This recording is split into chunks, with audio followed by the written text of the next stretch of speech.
Rugby League is back. Drum roll, please. You're a true Warriors fan. I have no recollection of that hot take. We don't all have to agree. It's good to be back. It's just a really boring thing. Oh, partner. Start winning some games. I think there'll be a lot of changes to the team. I've got them making the 8 for mine. Let's go.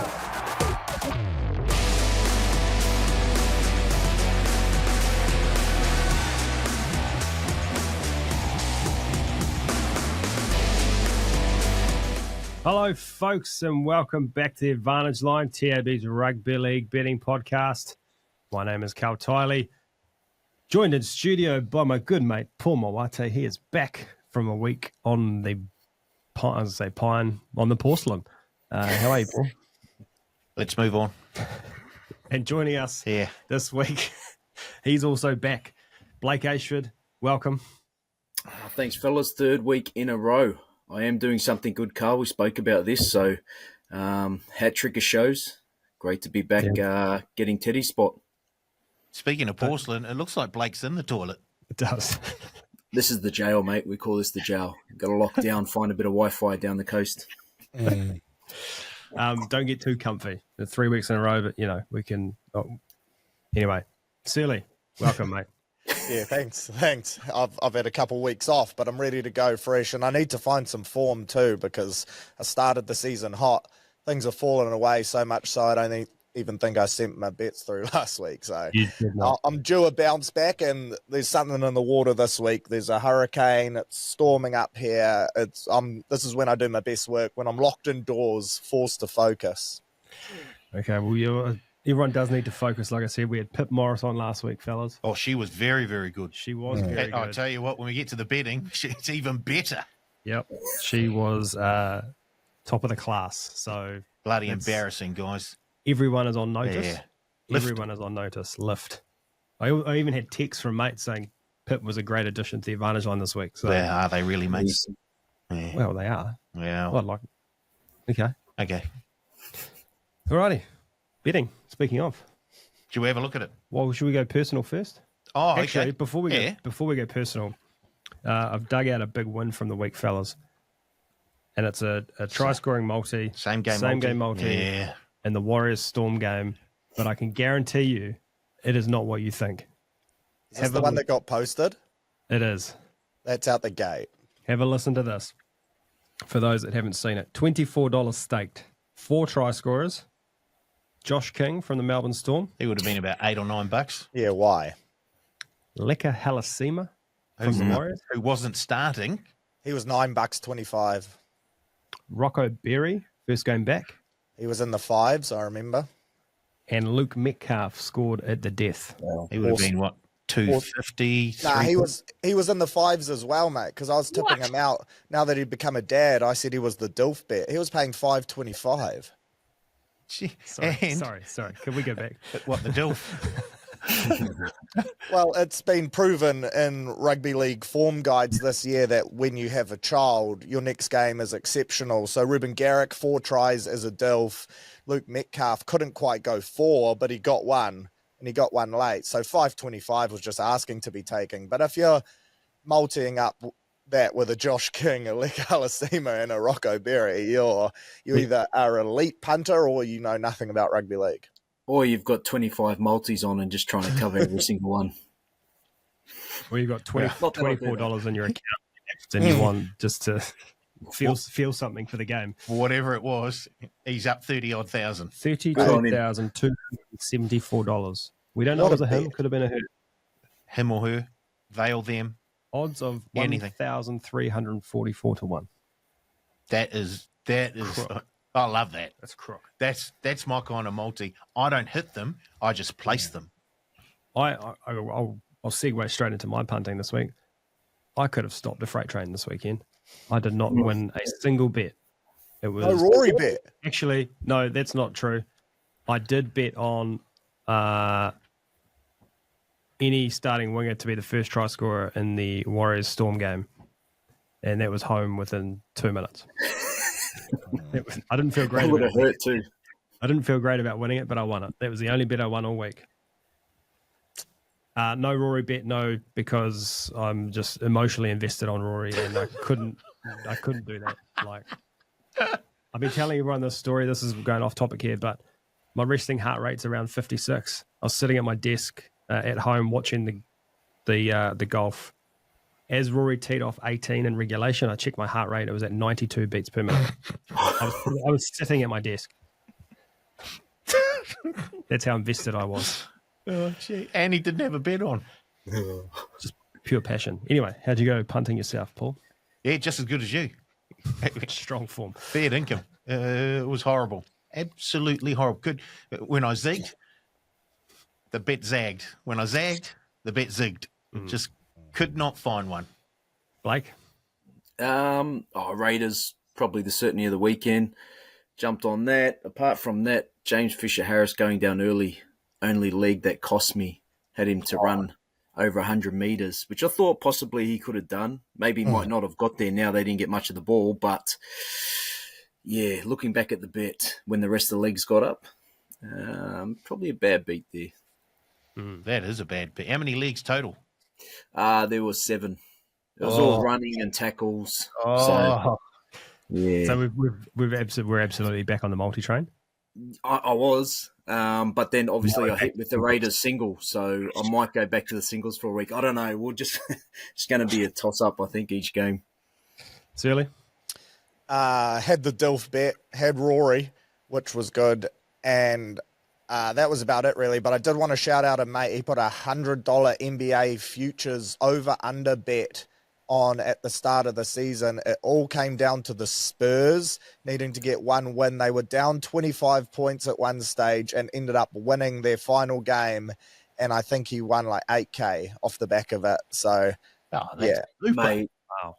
That is huge because that's cost that Golden State Warriors team like a position in the playoffs at the moment. I think he had like 9 teams, overs, unders, and they're always so on the mark. The bookies always get that number pretty much perfect, and it came down to that. Spurs needed that win to go over, and it hit after a massive comeback. So, yeah, he's a pretty happy man. Wow. All right, back to rugby league. How did we go as a podcast last week? Oh, dear. Well, there was one bright spot, and I'll leave her till last. I'll go with me first. Okay, I started Manly plus 5.5. No good. Ali Laotawa to score a try. No good. I'm stopping a lot of teams here. My same game multi. Xavier Coates to score 2 or more tries. Into the Waz plus 16.5. I thought we were a chance there. And then the final one, try bingo on Sunday.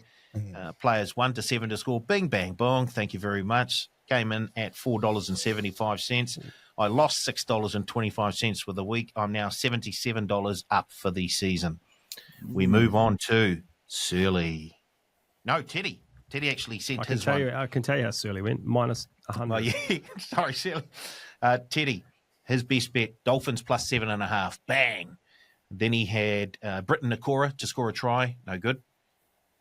Storm, 13 and to win by 13 or more. Anderson to score a try. And Pappy to score a try. Shame. Oh. Shame. Yeah, it deserved so. Yeah. And his other bet, the Eels plus 5.5 into the Tigers plus 3.5. So, no good there. Get off the Eels. He was up $5 for the week. He's up $520.25 for the season. We get to Karl. Tigers best bet at 225. Bang. Arthur's to score 2 tries. No good. No good. Dolphins plus 7.5. Yay. The Hammer to score a try. Yay. Jermaine Isaako to score a try. Oh, no. Bonus back, though, baby. Yeah, bonus back. Doesn't count on this table. It should. And the other bet, Bunnies to win under 49.5 points. No good there. Karl made $12.50 for the week. He is now up $157.25. Still going up. Searley, no bets through, minus 100. That's or brutal. 0. No. He's out. I reckon 0. No, we had this dance last year. It was a tactical buy. I had the buy. We all get a bye each season. We get 2, actually, and that was my first bye, or probably my second, maybe even my third. I think it's going to be minus 100 because I think we're going to have a promotion relegation, and whoever is last. Oh, no. All right, bit of sunshine now. Pip, and boy, oh boy, straight off the bench, and she was right into the action. Her best bet, Dragons plus 4.5, into the Cowboys plus 1.5, into the Sharks to win. That was her solo win, but that returned her $270.75. She then went with Shibasaki, who has been scoring tries for fun. Unfortunately, didn't do it on the weekend. No good. And then her same game multi, Roosters plus 16.5, into Tedesco to score a try and Shibasaki to score a try. No good. And then her anything bet, looks like it was another same game multi. She likes the same game multis, does Pip. Panthers 1-12 into Edwards and the Hammer to score a try. No good. So in the end, for the season and for the week, Pip is up $170.75. That is dangerous. Very. Well done, Pip. Big All right. time. Let's move on. She made money even though her Panthers lost.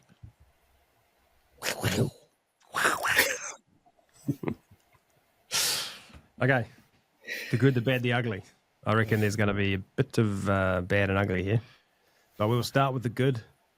Blake, I brought you in late, so I'll let you start. What was your good from the weekend, mate? 15th beating second. That was probably the good for me. Along with another Tigers victory.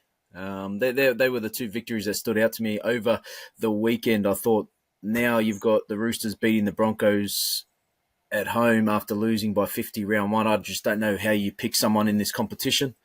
And then, the final game of the round, watching those mighty Tigers, top 8 contenders, just getting primed for the postseason real early with another tough win. So a lot of good on the weekend. After the weekend's probably the bad stuff. Former top 8 contenders, or? No. Not there yet. Searley, you're good.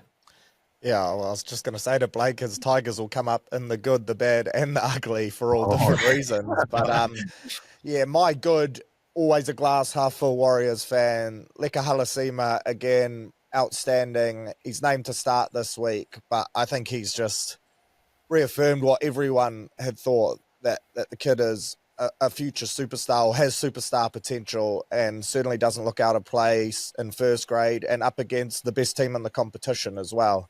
I thought he was the bright spot. Him and Aaron Clark were outstanding in a day that was, or a first half that was pretty tough to watch. So that was my good for Warriors fans. I think throwing Vaimunga in there as well. He was. Yeah, Dimitri was great. 3 of them were epic. And I think, like Barney said in the press conference, it showed the young guys, the young guys had to show the old guys how to turn it on, and I thought they did that exceptionally well. Paul? The good? The Roosters for mine. That's going up to Suncorp and outplaying a Broncos side who have been going very, very well. I thought was just huge. And they had to make Robinson had to make changes, a new halves pairing, and it looked good. They did look much better. And if they can get a few more troops back on board, I don't know. They don't look like a wooden spoon side for mine. No. Was that Chad Townsend's career done? I think with the Roosters, unless there's some significant injuries. Podcaster. He's a podcaster. The rugby league career done. My good, seeing the Dolphins backline in full flight, particularly the Hammer. He makes it look so easy. Like, gets the ball, engages the line, passes late, sends a run through the line, then he's there, back up, scores 2 tries, scored the 3rd try. That was special stuff. Like, good to see. That try, he looked like he just, when he needed to, he just went up another gear. Yeah. He was just sort of jogging, and then, here's someone just coming on. I'll just drop it down a gear. He's off again. What was that? Do it again. What's the shoulder thing?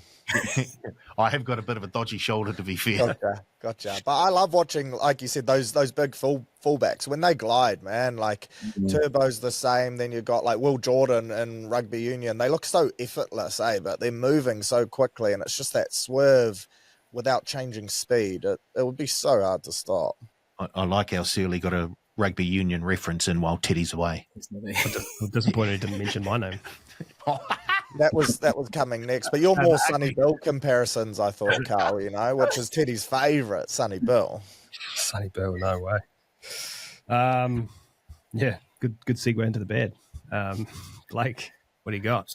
Surprisingly, I'm not there yet.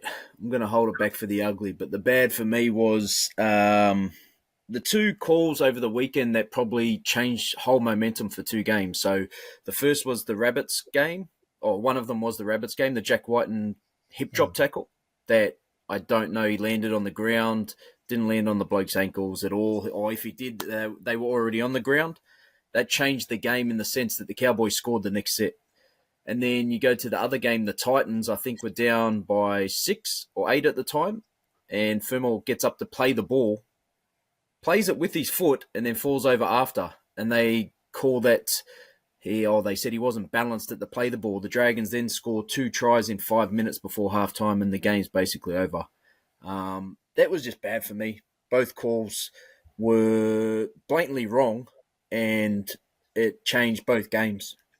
Both games were tied at the time, could have gone either way, and I don't know when they're going to step in and do something about it, but I mean, what if we do creep up to Origin time, these things start to get nutted out, or are they keeping them in? And it's just an ugly thing for the game, or a bad thing for the game. That's my little rant. Cook, baby. Silly.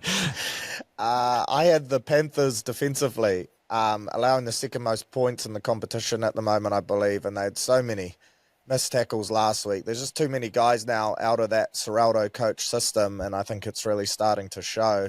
Defensively, they've been pretty disappointing, and I know people have got sick of seeing the Panthers winning all the time, but I loved watching that 4-year reign and just how dominant they were, and a lot of it was built off the back of defense. And yeah, defensively they are pretty woeful at the moment. Can we put a line for them? Are they done?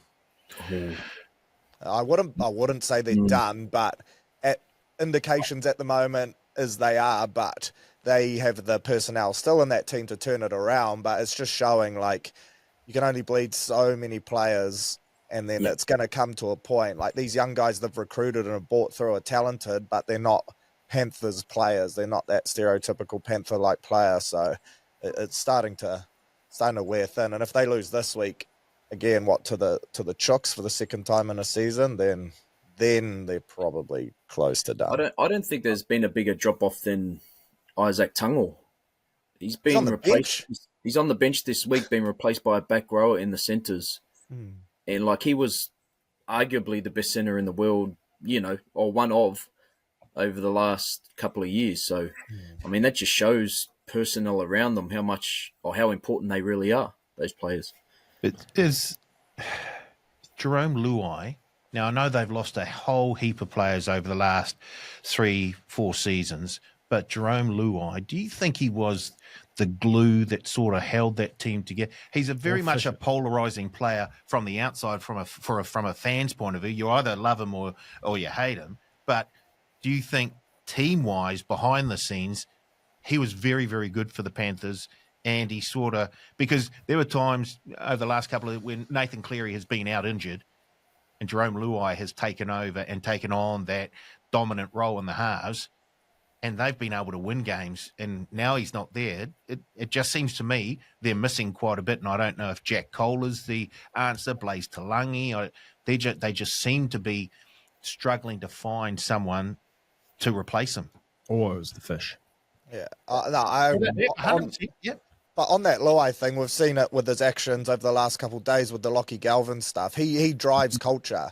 And I think he summed up what it meant to play for the Panthers. He was from the area. He represented that that area, and he drove hard standards on and off the field. And love him or hate him, that's just his personality. And I think he's already doing it at the Tigers with what we've seen on social media and how he's spoken up and said we don't want Galvin in the side if that's his attitude. So I think that does go a long way. But it's also, fish, it's cry. Like when you've got quality, you can survive losing players like that. But as the quality dwindles a little bit, and you're starting to recruit guys that have never played in your systems before, it starts to show more. But yeah, Luai is so underrated, I reckon.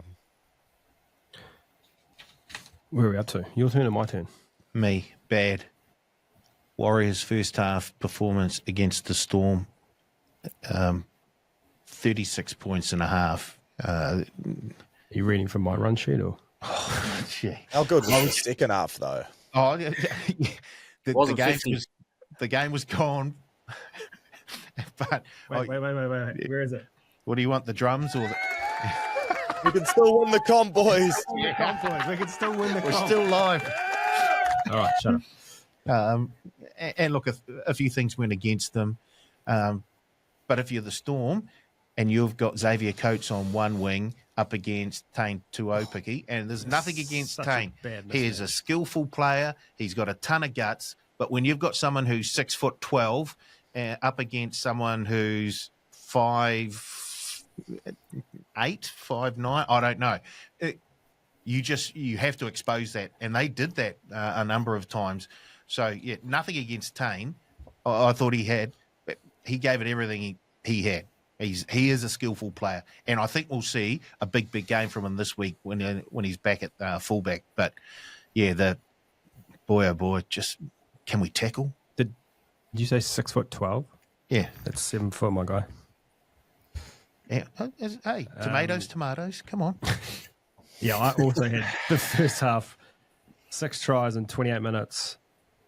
I need to fact check this, but I'm pretty sure I saw a stat pop up at the end of the half. We had all the attacking ball in the red zone in that first half. It was like 20 tackles to 6 or 7, something like that. And I don't know, I felt like watching that first half. Yes, it was bad. Yes, we got blown off the planet. Like, you can't come back from that unless it's against the Sharks. But it didn't feel as bad watching it. Like, we were attacking and then we'd make a dumb mistake and they would run the length of the field and score a try. Mm-hmm. And it was like, oh, shit. Okay. We're still all right. We still look okay. Oh, no, it happened again. I don't know. Just to me, it didn't feel as bad as it has in the past. And I think, to your point, Blake, we did not concede 50. Previous Warriors teams would have conceded 50, 60, 70, and we've seen that in the past. From that team, against that team. As you said, Searley, second half was amazing. I feel like we were the far better team on the pitch. Just goes to show how much Jerome Hughes means to that team. Like, when he's out, they lost to the Dragons. Didn't play the second half against us. We won 14-6 in the second half. So, errors were bad, though. Errors were bad. Alrighty. Ugly. Blake. Do we all have the same ugly? Just remember, I've got a little game that revolves around Lachlan Galvin too. So you come on. Okay. Well, that's what it is. It's Galvin. So we all know, I was talking to Searley before, motions have changed over the last 48 hours. Obviously, original, I was bloody hurt. Then I backed the Tigers completely with what they've done. I don't know who he wants to be coached by or who he's measuring himself against. Who's Benji getting measured against as a coach? Because as 18 years old, unless his club coach is up to NRL level, I'm not too sure where he's going with that. And to give up $6 million also and come out and say, oh, look, we don't have, when we haven't been talking to another club, I think is a lie. You've definitely been talking to another club, because what happens if there's all the good clubs don't want you, but then you end up with, Searley said it before, like a Jason Riles at Para who hasn't been proven yet. How do we know he's going to develop you? So for the betterment of your career, I mean, the grass isn't always greener, kid. It's not. I could tell you that first. Going to the Sharks to Rosado, it is not always greener. It is not. So, yeah, look, man, and it's ugly, and I think there's more to come from it. But I do love Jerome, like Searley said, Jerome Luai and Api Coruscant coming from that winning culture of the Panthers coming in there and demanding, well, not demanding, but telling Benji they don't want him in the team. And it is that, like, people are saying you need him in there to win, but there's so much around the culture, the cohesiveness of players wanting to play and put their body on the line for someone next to them, that if they come and say that, I'm glad Benji's backed his leadership team, and I'm glad the leaders have said that. So for the moment, the club, in my eyes, is looking good. The culture's looking good with Jerome Luai, Uppy, and Benji there. So it's all positive from me from that, but it's just an ugly situation that I think isn't going to finish anytime soon. Real ugly for my fantasy team too. Had Galvin in there. That's tough. Traded out. Searley. Yeah, it's the Galvin stuff for me as well, and I think Blake summed it up really well. I think it's made a whole lot easier for the Tigers as well in the fact that Latu Whainu's really good, and a lot of people don't realise how good he is. And I think there was rumours circling the other day that Luai's actually said he'd rather partner with Latu than with Galvin, because Galvin wasn't happy playing second fiddle and all this stuff. And we'll never quite know what's true or not. I think it was Buzz talking about it, so you take that with a grain of salt. But yeah, I rate how the Tigers have responded to this. It's going to be interesting though, right? He's on $350K a year at the moment. Do you just, if you can't get a good player swap, do you just let him sit in reserve grade? It's hardly taking up much salary cap. Do you just let him sit there and say, develop down there, mate, and see how much you like it? Because they could go either way around this. If you're getting a player swap, you want an elite player who's going to be on a decent amount of salary, which they have salary to spend, but that means he's going to have to go to a good team to get a good player back. Like if he's going to Para, like it's been rumoured he wants to, who are they swapping that is worth a Lachlan Galvin outside of a Mitch Moses or a Zach Lomax? You're not really getting anyone, are you? And they're not going to trade either of those two. So I'm so keen to see how it plays out from here. But well done to the Tigers and well done to Luai and Uppy and that. And this just screams to me of a player manager potentially gassing a young lad up and yeah, him believing everything that he's being told, and it's just looking pretty nasty right now. And Gus Gould will be drooling. A player manager who's notorious for this. Yes, exactly. You're ugly, Paul. Galvin. Yeah. It's pretty easy. I knew you guys were all going to say Galvin, so I took something else. 2 words. Newcastle Knights. Just them in general. That was my backup.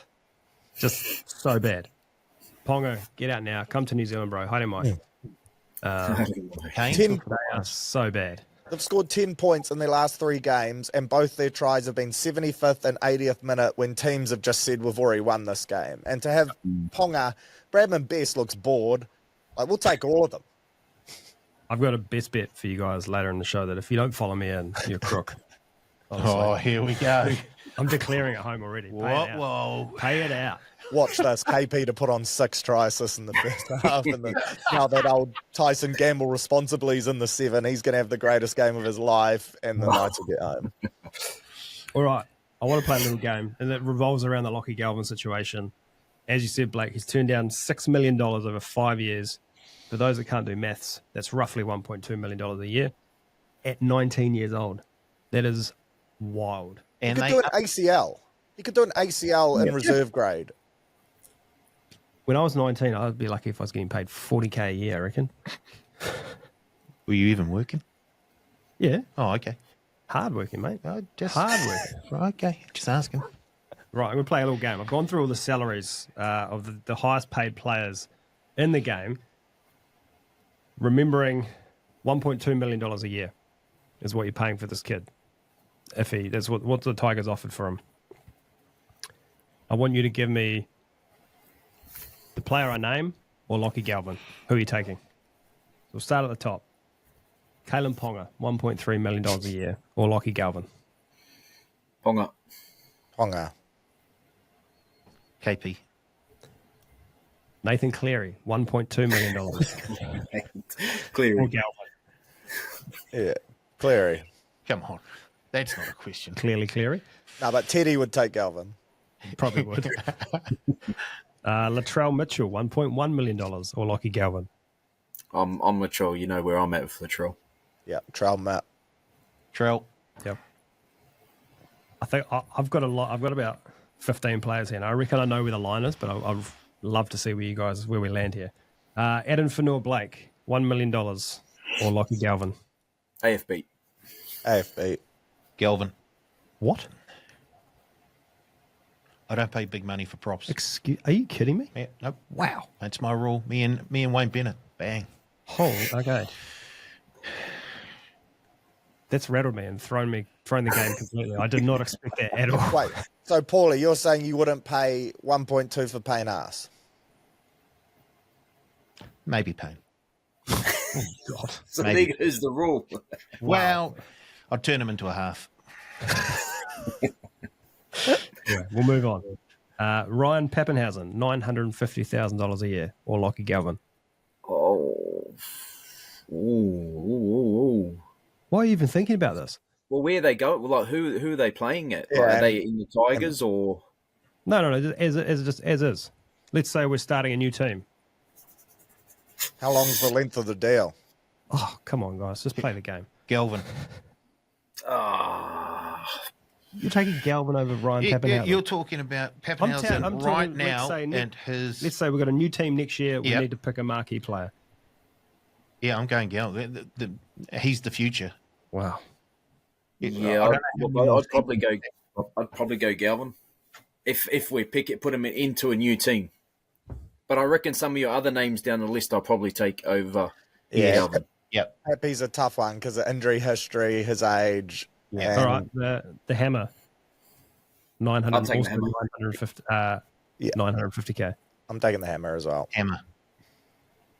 Jerome Hughes, 900k. Oh, Yeah, Jerome. Hughes. Yep. Dylan Edwards, 850k. Galvin. I'm taking Galvin.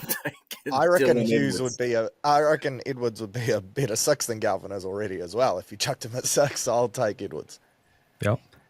Matt Burton, 750k. I'm taking Burton. Yep. I'm probably taking Burton there. Yeah, I'm going to take I Burton. think it's just a wee bit more versatile. I already know how this is going to go. Mitch Barnett, 700k. Galvin. I'm taking Barney. That's my boy. But it's so hard to compare a prop to. Yeah. Come on, Blake. Not if you think value for the team. Like, Come on, Blake.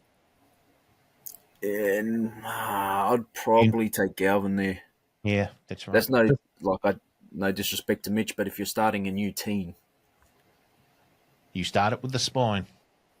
look, I didn't really. You've put all sorts of pressure on this guy. I didn't really think it all through, did I? I guess one as well would have been to rank the 6s who you'd take ahead of him. That's where I started, and I thought this is more fun. Because would he be a top 10 6? I don't have all the 6s in front of me, so I'm but not see, sure. it's so different because is he going to get the same freedom that he gets now at a new club? Like he gets the freedom just to play whatever he wants. Just go play, kid. Like there might be a structure, but at a new club, will that happen? Will he get to run wherever he wants? Like you just don't know. That's why These next two players, this is where I thought the line would be. I've got Luke Brooks, 700k, Braden Trindle, 650k. Galvin. Geez, I love Luke Brooks. I'd probably take Galvin. Both. I'd take Galvin over Brooks for sure, and I'd have to seriously think about Trindle because he's been unreal. Yeah. That's where I thought the line was. Yeah, we'll leave it there. Paulie, you ruined the game. I'm pretty good at that. I don't pay for thing props, with all and then I those- gave you a prop and you paid for him. You just don't pay for Turn props. him into a half. Yeah. All righty. Fun. Good stuff. Well, he's only So 19, isn't he? Galvin's Yeah, but 19. He's thinking playing on- in the halves. When I put this all together, I was thinking, if you were to take that player today Yeah. and put them into a team today, You're you're still taking you're starting Galvin up a- over AFB. If you're starting up a new team, then you're looking to start. I start with the spine. There's one of my key things for the next 5 or so years. And then I think he develops into, he'll put some beef on, some muscle. I think he develops into a 13 or maybe a second row. Yeah, but what Well, if the question was you're trying to win the comp this year, both players are on the market for the rest of the season, who are you taking, AFB or Galvin? You're taking Adam, Galvin. surely. No, Galvin. 5 games. Taking Galvin. 5 games? 5 games what? You've got 5 games.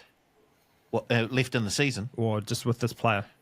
I'm taking Galvin. You're not. I'm You are taking not. Galvin. This is... This is how me and Wayne Bennett do things. Oh, mate, it's so dependent on. That's what the Pappy situation like. Dependent on a team. Like look at Cleary this year. Like he's been good, Cleary, but where are they sitting? Where are they winning games? No. So like you need the players around you. You're taking... that Pappenhausen one, you're taking him today, surely.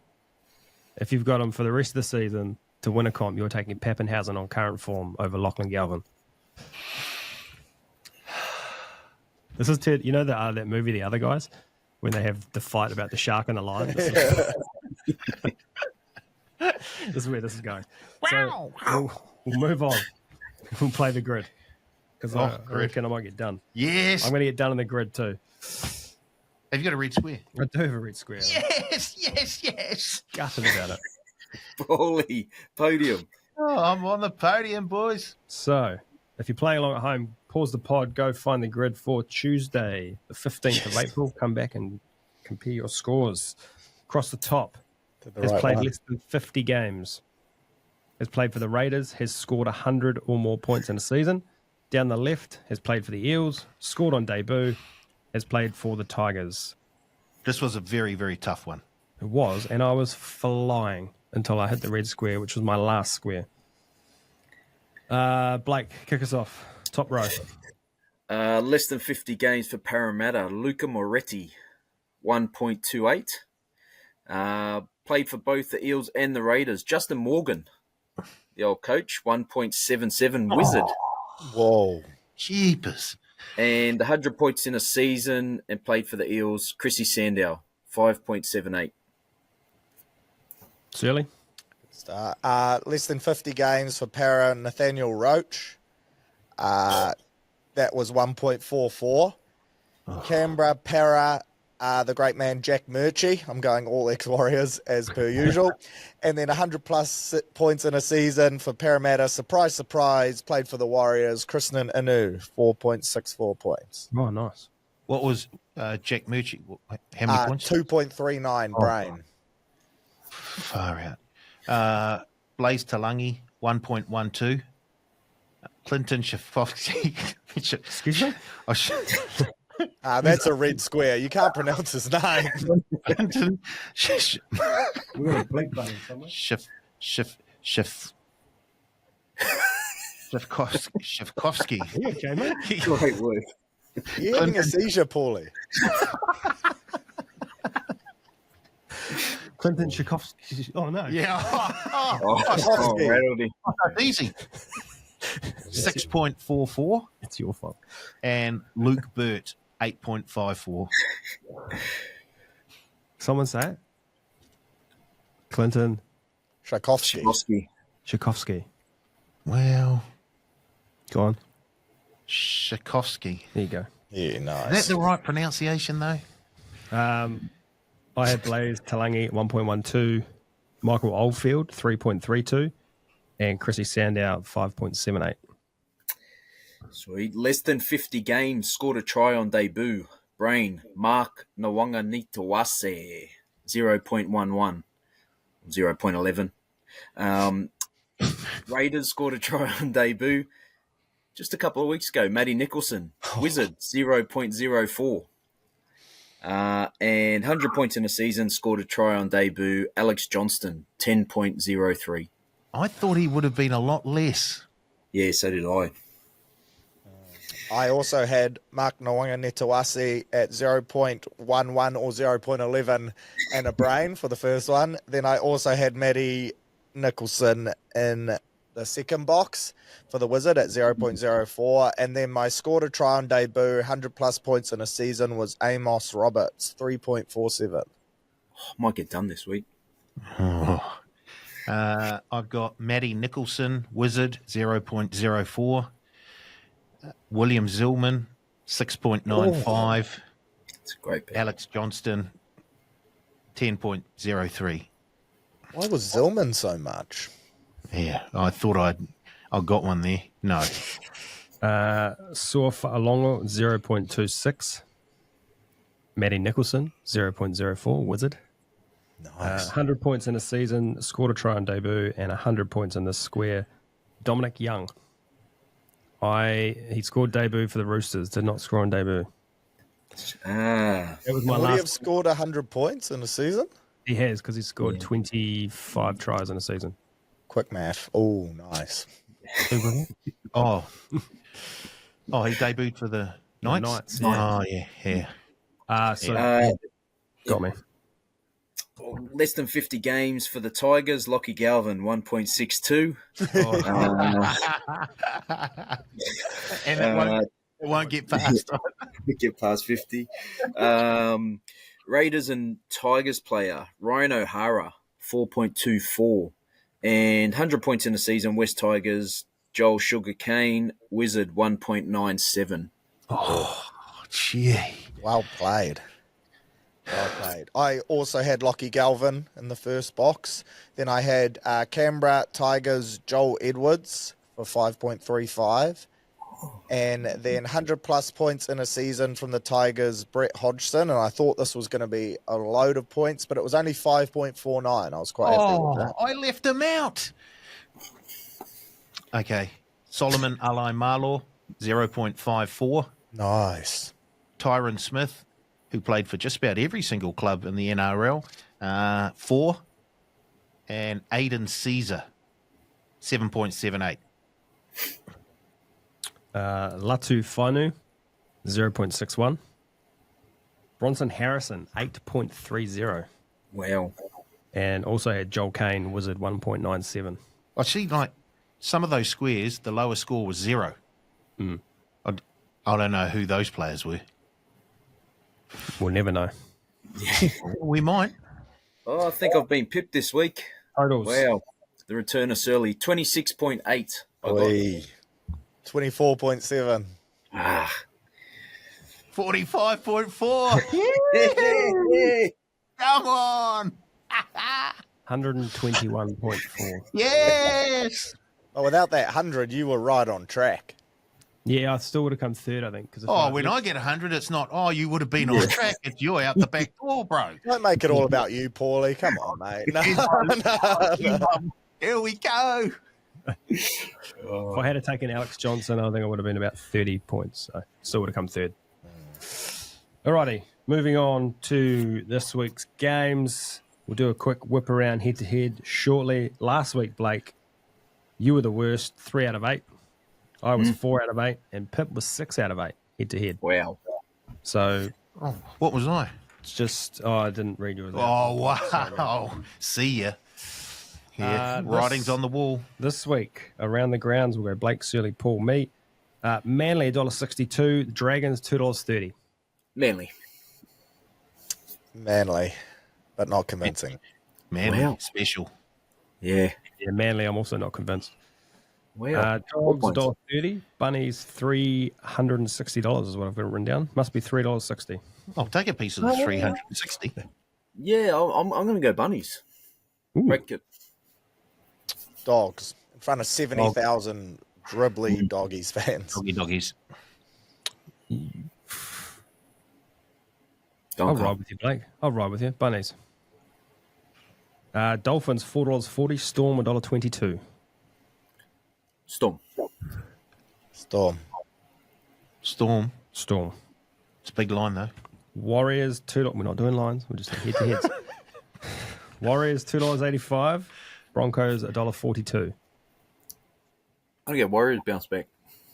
Warriors. I know what you want me to say, boys, but I'm going the Wars. Oh, no. Warriors. Roosters, $2.20. Panthers, $1.68. I don't know. I need an answer.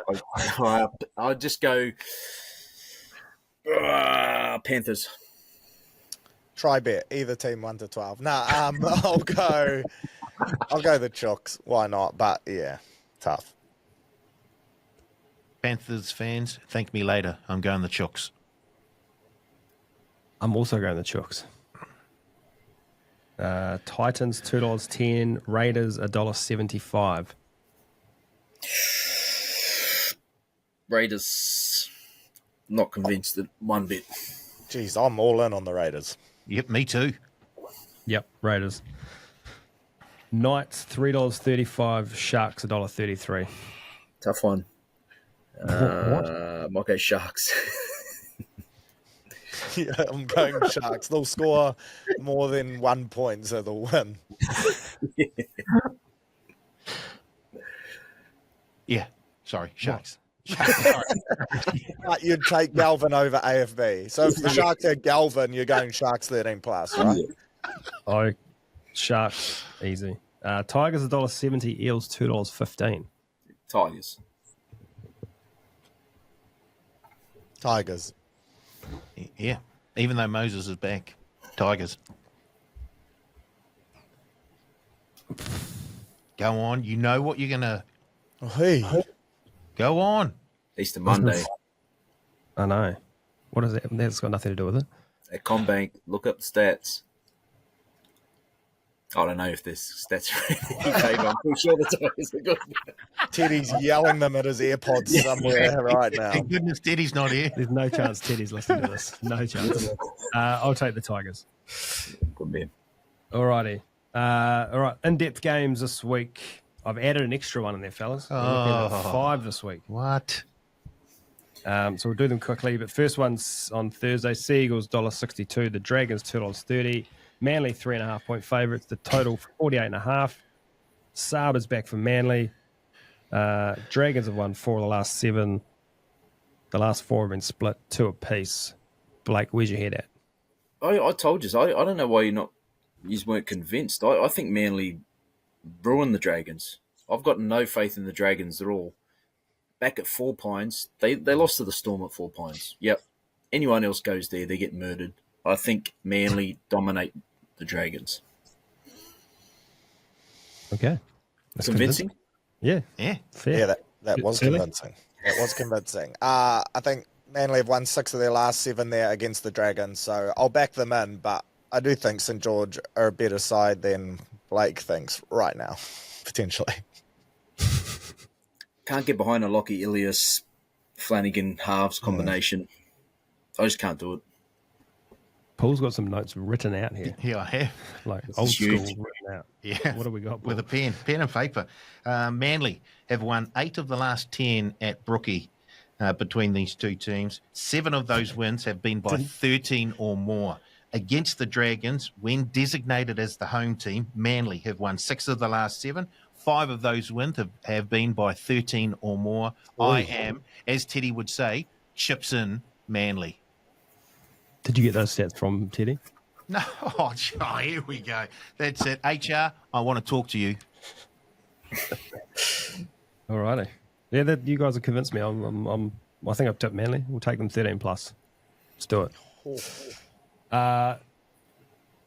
Dolphins $4.40. The Storm $1.22. The line is 13.5. The total 50.5. No changes to the Dolphins. Hughes has been named for the Storm, along onto the wing. They've played 3 times. The Storm ran right last year at Amy Park, but the 2 other games have been played at Suncorp, and the margins have been 6 and 8. All wins to the Storm, I should say, but 6 and 8. 6 and 8. Yeah, 24-30 and 16-24, something like that. You just think make that's that up and awesome. make the margins. That's that we believe you. You're like, Dolphins v Storm, played twice at Suncorp, with Storm winning by 6 and 8 points. Line's too big, Dolphins plus 13.5. nice. You definitely got these off Teddy. Oh, shit. Yeah, see, I'm being bullied once again, guys. Blake, what do you reckon? Oh, look, I think that it will be a close game, but I can't tip against the Storm. I mean, they're there for a reason. They just win games. And doesn't it speak to their dominance when you look at Penrith, when the Storm have been there for the last 20 years doing what they're doing? So I think they do win it, but I think the line is a bit too long, as Paulie mentioned, or as we all. I think we all are thinking that way. Could be wrong. Sort of. Yeah. Yeah. Yeah, we are. I agree. Finns play well at Suncorp. Won 3 of their last 4 there. If Hughes isn't 100% or if he doesn't play, then that line is crazy good value as well. So there's a little bit around that potentially. And it's just crazy, right? Like Moses Leo drops out and then they just they bring in Farlong onto the wing. They've got so much depth and so much quality players. So yeah, Storm for me. Yeah, I agree. Storm line's too big. The Dolphins are humming after the last 2 games. Like they're back. The hammer's back. I think it'll be a good game. Do you think Wolf has figured it out? It's like, just let the guy, let him rope, let him play. Get the fast, play the balls, and just let them roll. Yep. Next one. Saturday. Warriors $2.85. The Broncos $1.42. Warriors 8.5 point outsiders. The total is 47.5. 1,000 changes on the Warriors team. Fisher Harris out for 6 weeks. Ford named to replace him. Tuapiki at fullback. Kossi on the wing. Capewell in the centres. We will talk about that shortly. Lecker to start in the back row. Laban and Te Maire Martin on the bench. Jordan Ricky back for the Broncos. Warriors have only lost... Oh, this is a stat I saw earlier in the week. You boys will like this. The Warriors have only lost on round 7 the matches played in New Zealand once since 2002. Yes! How many times have they played in New Zealand in round 7? It's about 10 times. And that's irrelevant, Paulie. That's irrelevant, mate. It's a stat. And it's facts. So don't get into don't try and bloody get into the weeds of it, mate. Just let a good stat get its airtime. And I've never been more confident now. Thanks, Karl.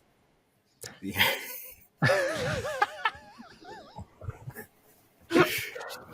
Blake, what do you reckon? Oh, mate, I love it. I'm looking at the positives. We get to see Halasima in a starting role. How's he going to go? This is big for not only for the Warriors this year, but for the future, really. Vaimonga gets more game time. That's the positives. What? I don't know. Look, I'm just throwing a spanner in the works. I haven't heard anything. Probably won't happen. It's Mighty Martin. I'd love to see him start at fullback. I don't know. I would love to see it. Like another attacking option. He's been playing great footy in New South Wales Cup. And then Tane Tuapiki goes back to the wing. Adam Pompey to the centres and Capewell onto the bench to cover the forwards. It's just an opinion. But I think with Tamati Martin there, I don't know how he does get into the game.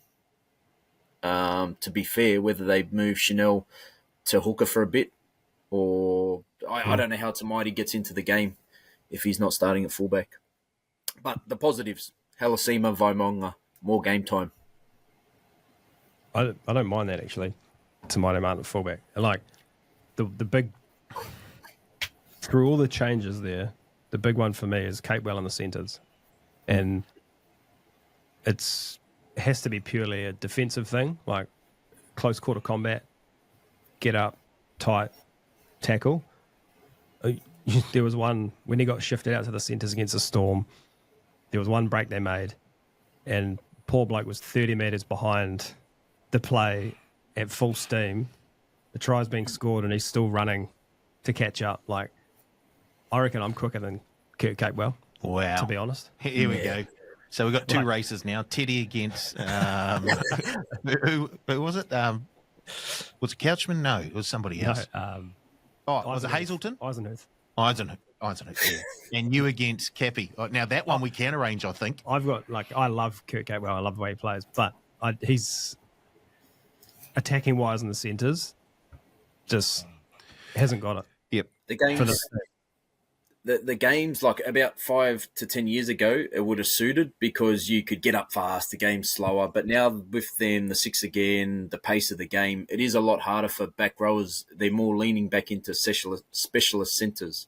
So I agree to your point, and that's where I'm thinking, does Tamati switch in and you make a change on the wing? Because there isn't much depth in that wing position as we go down the grades. Searley, you've been sitting there biting your lip. Biting, What's going on, man? No, well, I had that same Tomato Martin thing written down just in case, because I thought against the Storm in that trial where he played fullback, I thought our attack looked great because you're out there with 3 playmakers. The other option is that Chanel goes into lock and gives Aaron Clark a spell, and that's when Tomato comes in. But yeah, I just think in inexperienced back 3, obviously we're missing Chance, Roger, and Dell. A kicking game of an Adam Reynolds and a Ben Hunt, they're going to pepper them all night. So I do wonder if Capewell's just there for a bit of experience and a bit of an older head closer to those wingers. He can help them out a bit just with communication or whatnot. But yeah, like Blake said, the positives are in that the young boys get extra minutes. And I just think at home this year, we've seen them win gritty. I think it's going to be similar to that Roosters game where we just play tough. We hang in there. Big crowd. It's been sold out for weeks. Pacifica round. Boys are in the fresh kit. I think there's just a lot to play for. And when we have a point to prove, like we did off the back of Vegas and like we do this week, I think we've dug deep and hung tough. So I'm hoping we do the same again this week. Cappy has played, well, he's helped out state of origin wise in the centres when they've needed him. Now that was a while ago, and I think now he's getting to the stage where he is an out and out back rower. Searley, you did a podcast with him for the Warriors a couple of weeks ago, and I think he said it himself, like, I'm like one of the slowest blokes going around. Yeah, he basically said he was glad it was Lecker and not him because there's no way he would have got there. I tried to say he was being humble and he laughed and didn't say anything, which led me to believe he wasn't being humble. So there you go.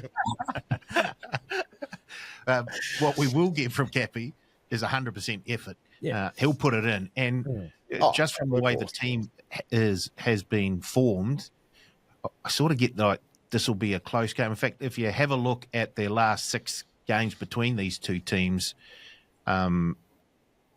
with the Wars being the home team, I think that 5 of those games have all been won by 12 and under. And so I think this could be a slot for Searley's try bet, either team 12 and under, and I think it's an unders game as well. I think they'll struggle to score. Both teams will struggle to score a few points. I think this will be very much a defensively minded game. Yeah, but Paulie, I've got a stat for you. In round 7, as the home side, the Warriors haven't been beaten since 2002. Let's cut this out and replay it next week after the results. Just the disgust, Paulie, the disgust in Karl and Searley's face when you said 1 to 12 either side and not Warriors 13 plus. And how you referenced me in that as if I was going to use it in this game. I'm using it in every other game but this one. This is the Warriors 13 plus, Paulie. Don't drag my name into that. What's the weather situation? Is this storm hanging around? Yeah, it's going to bucket down. But look, wet, dry, doesn't matter. The boys are here to play. Like a Halasima, eat your heart out. Kind of does. We've had some dog fights with the Broncos in crappy weather. There was an 8-all draw, and then there was a game that was 4-2 or 6-2 or something like. Yeah. Unders. Yeah, unders, big time. What did I say the total was? 47.5. Oh, it's a lot of points. That'll come in. We're going to score that alone, but continue. 47-0. Maybe with Lachlan Galvin. Hey. No. Anything else on the wires? No. Next one. The one that I added in. Roosters $2.20, Panthers $1.68. Panthers 3.5 point favourites, total 46.5. A couple of years ago, this would have been a top 4 clash. It is now a bottom 4 clash, which is wild. I actually don't think are the Roosters in the bottom 4? Close enough. I think so. Yeah. They are.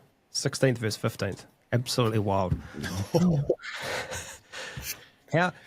My question to you boys, how are the Panthers still favourites? I was going to open with that. How are they still favourites after? I guess maybe the bookies, the punters are just... They've lost 5 straight. They got to win sooner, don't they? Yeah.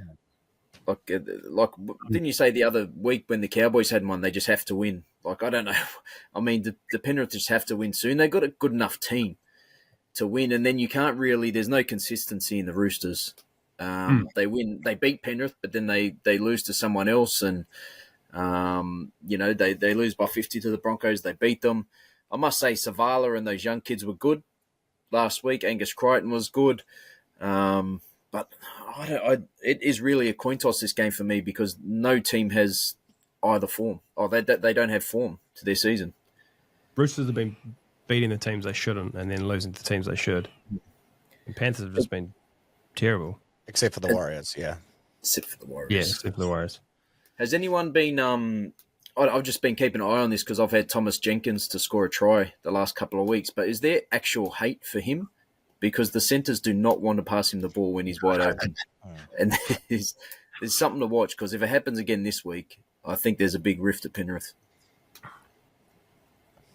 Is it Casey McLean? No, who's on that side? Yeah, and he scored 3 in 3 weeks. He's a great bet in the $2.60 range this week, I believe. So chuck him on your slips for a Blake heartbreak bet. 2 on 1. He'd rather lose than give the bloke a try. I rate it. What do you make of this game, Searley?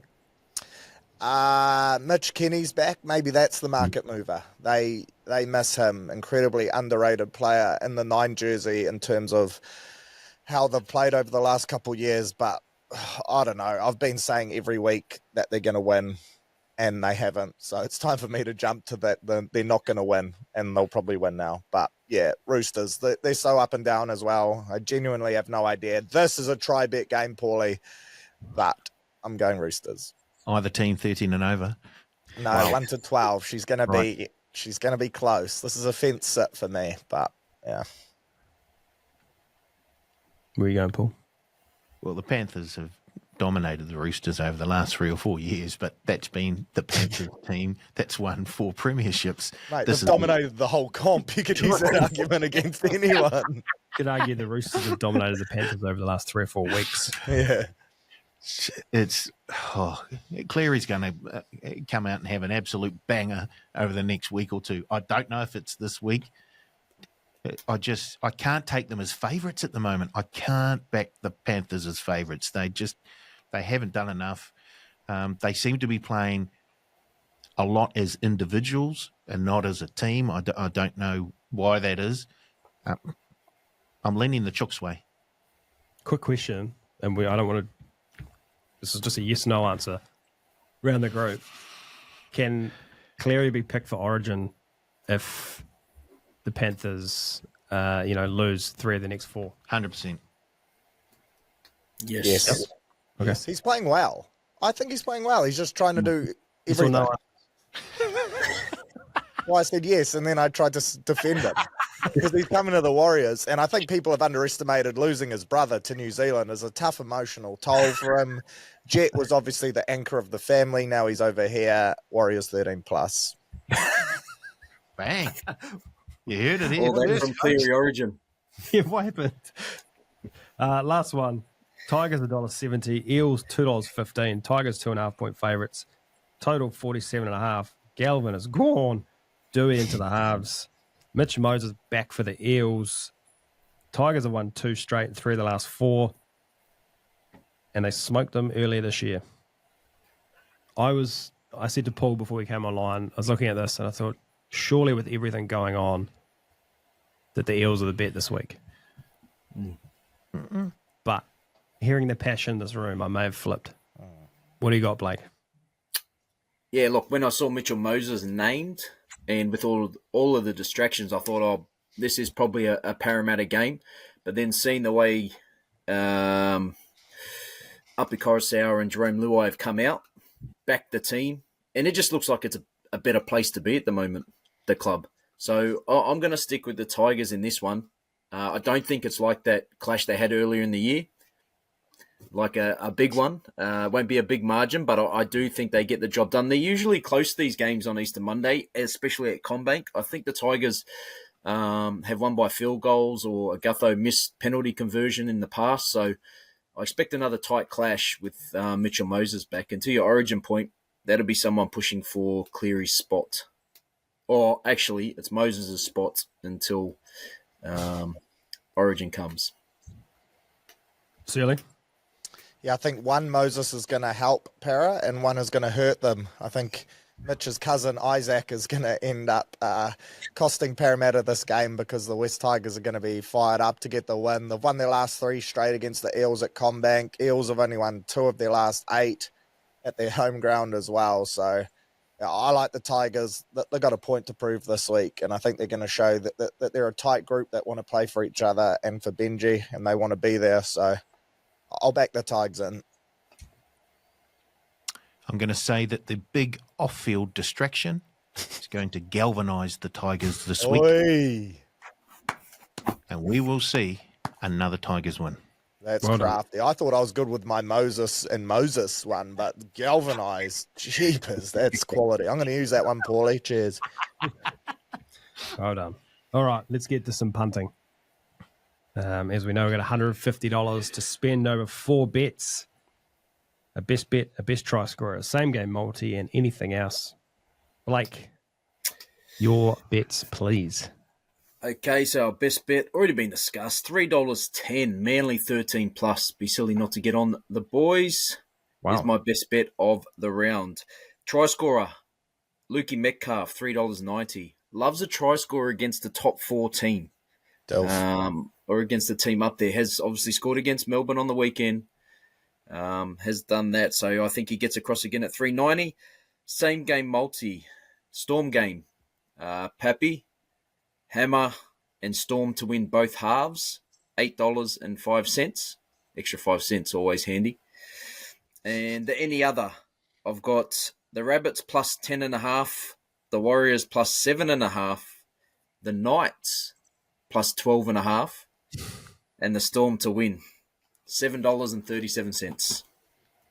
I am going to segue straight into here with my bets because my best bet of the week, the Knights under 15.5 total points in the game at $2.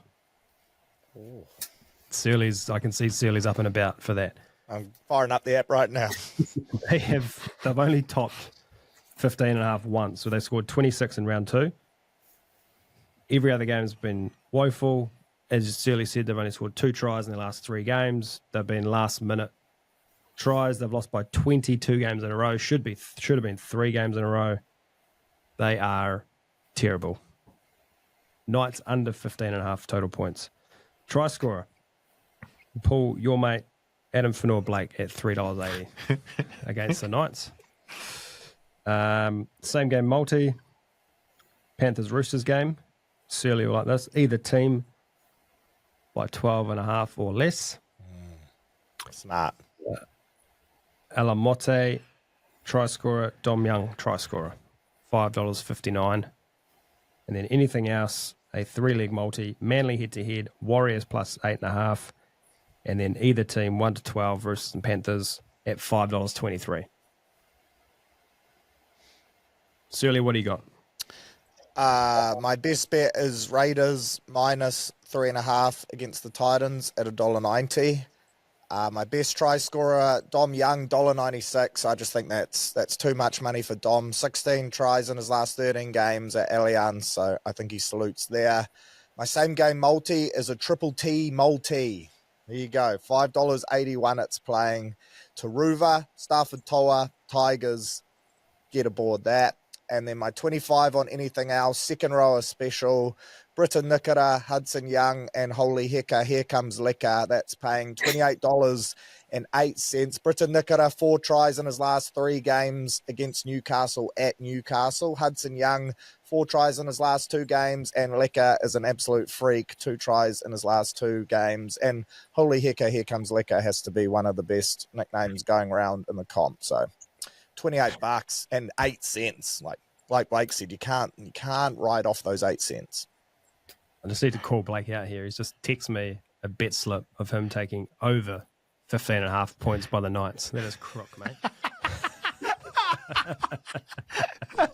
I hope you lose your money. Who's left? Paul. Yeah. What do you got for us, pal? Don't call Searley a dreamer. He's backed Halasima. Righty ho.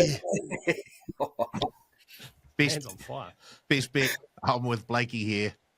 Manly, 13 and over. Back at Brookie. Big bang. They go bang, I think. And I've tied in my try scorer with that one as well. Ruben Garrick.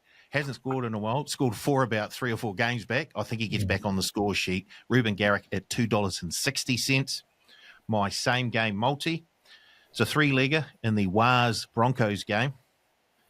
It is under 47.5 points. Leka Halasima to score a try. And Shibasaki to score a try as well. It comes out at $37.13. And then my final bet is just a simple double. I'm going the Raiders to win into the Tigers to win. Is it ever a simple double? No, to be fair, there's nothing simple about punting on the NRL. All right, and Teddy's to wrap us up. See, Searley, he sent his in. It's not that hard now. His best bet. This is gross. Newcastle plus 9.5.